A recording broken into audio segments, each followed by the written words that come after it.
Terima kasih masih bersama kami. Saya Maida Pelfrina di Rumah Pemilu. Saudara, hasil survei Litbang Kompas tentang elektabilitas partai politik menunjukkan bakal ada 7 partai politik yang akan lolos ke parlemen bila pemilu diadakan saat survei berlangsung. Survei digelar pada 27 Juli hingga Agustus 2023 dari 9 partai yang ada saat ini di Senayan. PAN dan P3 berada di bawah ambang batas parlemen 4%. Hasil survei menunjukkan elektabilitas PDIP dan Gerindra mengalami kenaikan dibandingkan survei pada bulan Mei lalu. Capaian suara PDIP dan Gerindra ini menegaskan tren kenaikan suara di tengah ketatnya pergerakan koalisi parpol jelang pendaftaran calon presiden. Survei ini dibiayai sepenuhnya oleh Harian Kompas. Dan sore ini untuk membahas lebih dalam sudah bergabung bersama kami di studio Orange Kompas TV ada peneliti senior Litbang Kompas Mas Toto Suryaningtyas. Selamat sore Mas Toto, terima kasih sudah mau bergabung menyediakan waktu untuk Rumah Pemilu. Yang pertama kita juga sambil hadirkan di sini ya apa hasil surveinya nih. PDIP, Gerindra, PKB jadi parpol dengan perolehan suara terbesar di survei kali ini. Apa indikatornya Mas Toto? Sebetulnya kalau PKB itu agak jauh rentangnya ya. Sebetulnya yang tinggi adalah PDIP dan Gerindra. Jadi dua partai ini dia berhasil mempertahankan kenaikannya selama beberapa periode ini.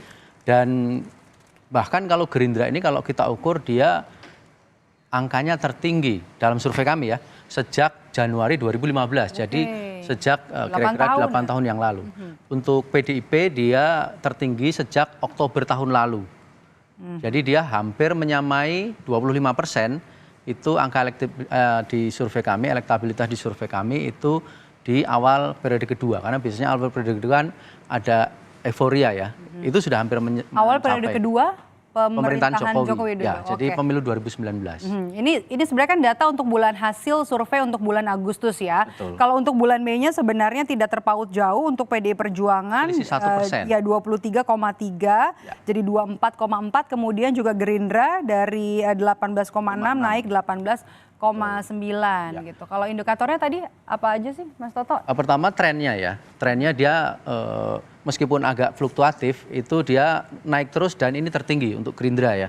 Kalau untuk PDIP memang dia berada di sekitar angka 20-an% ya.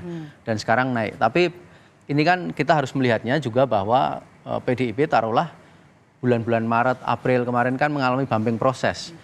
Di mana pencapresan Ganjar Pranowo kan kesandung kasus U20, tapi PDIP-nya masih bisa tetap meningkat trennya. Jadi itu yang menjadi indikator bahwa memang kedua partai ini yang paling banyak meraup keuntungan dari ketatnya persaingan menjelang 2004 ini dalam konteks pencapresan. Oke, kalau Gerindra sendiri kan di Harian Kompas ditulis di sini, jika ditarik garis lurus elektabilitas Gerindra naik cukup signifikan selama 8 tahun terakhir. Betul. Apa penyebabnya? Pertama-tama Gerindra itu sudah mempunyai basis sosial yang kuat ya. Jadi PDIP, Gerindra, partai besar ini yang ada di papan atas sebetulnya sudah memiliki basis sosial yang kuat. Basis sosial itu ada basis massa juga, ada basis pemilih, ada basis ketokohan, ada basis program, ketokohan dari pimpinan partai. Karena masing-masing partai biasanya punya ketokohan. Tetapi khusus PDIP dan Gerindra dia ditopang oleh dua sosok utama. Yang satu adalah Presiden Joko Widodo, yang kedua adalah Prabowo Subianto.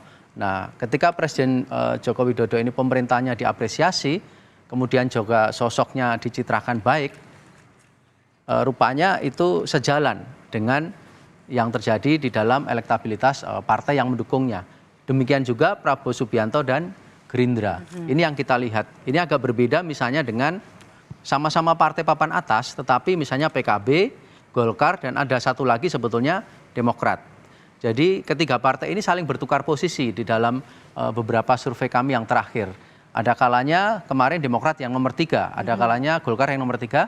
Kali ini PKB yang dia naik cukup tinggi tapi masih ada di rentang 7%. Kita balik lagi soal PDIP dan Gerindra. Apakah elektabilitas ini sebenarnya turut juga dipengaruhi pencalonan Ganjar oleh PDI Perjuangan dan juga Prabowo Subianto oleh Gerindra? Mas Toto.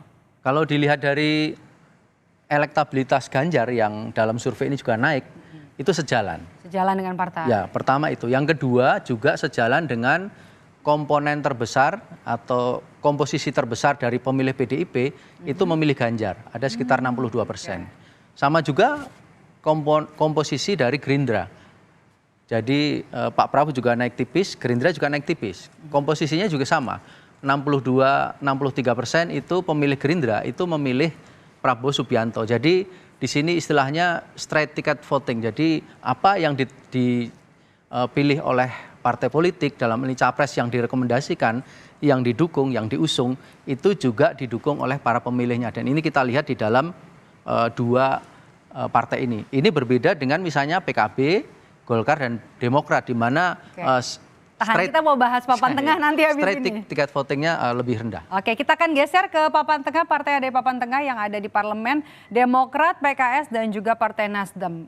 Kalau ini faktor-faktornya apa aja nih Mas? Tapi kalau kita lihat dulu nih, untuk di Mei, perbandingan pada survei terakhir Mei itu Demokrat sebenarnya turun ya 1% ya, dari Turun 8 menjadi 7%. ya.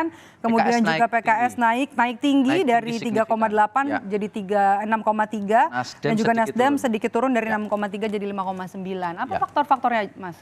Sebetulnya kalau Demokrat ini bumping prosesnya banyak. Demokrat dalam survei kami beberapa waktu lalu sempat di atas 10%, jadi 12% lebih ya waktu itu. Dan dia ada di peringkat ketiga, karena pada waktu itu memenangkan kasus gugatan di pengadilan terkait dengan kongres luar biasa di Medan ya. Dan ini juga seperti sejalan ya dengan hasil itu bacawa pres kemarin ya. AHY juga sempat turun kan kalau kita AHY lihat. sempat turun tapi sekarang naik. Jadi ini berbeda. Pada waktu Demokrat naik tinggi setelah memenangkan kasus gugatan, pada saat itu elektabilitas partainya naik tinggi, elektabilitas AHY belum naik, belum terbangun. Tapi memang saat itu belum kuat tentang pencalonan AHY dipasangkan dengan Anies Baswedan. Sementara untuk PKS, ini memang kalau kita lihat konsolidasi mesin politik, rupanya dia berkembang pesat. Terutama kita lihat PKS ini meningkat pesat di luar Jawa, khususnya di Sumatera, di mana dia meningkat 2 kali lipat kalau di dalam survei kami. Sementara di Jawa juga naik signifikan perolehan suaranya.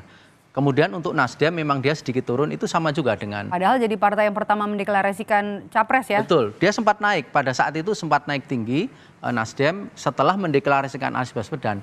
Tetapi setelah itu memang cenderung turun karena pencapresan Anies Baswedan waktu itu lalu tidak terkesan kuat karena pertama persoalan koalisi partai, yang kedua yang sekarang masih tarik ulur adalah bakal calon wakil presiden. Oke, terakhir kita masih akan lihat lagi, masih ada daftar selanjutnya. Tadi kan papan tengah ya. Oke, PAN dan P3. Untuk PAN, ini sebetulnya kalau kita lihat hasil pemilu kan PAN ini masuk ke mampu melewati ambang batas 4%. Betul. Kami juga yakin baik PAN maupun P3 sebetulnya angkanya lebih dari ini. Tetapi memang di dalam survei ini terekam PAN ini, di dalam survei kami ini terekam relatif stagnan. PAN karena lagi-lagi split ticket votingnya itu masih tinggi. Jadi antara yang direkomendasikan oleh PAN dalam hal ini tidak sama dengan apa yang dipilih oleh pemilihnya, khususnya untuk capres. Apalagi P3 jauh menyimpang, jadi hanya 20% dari pemilih P3 ini yang dia mau memilih Ganjar Pranowo, mayoritas memilihnya malah ke Anies Baswedan itu. Oke, baik, terima kasih. Itu dia bahasannya terkait dengan survei elektabilitas partai. Tadi ada juga partai di ambang atas, kemudian juga tengah dan juga bawah.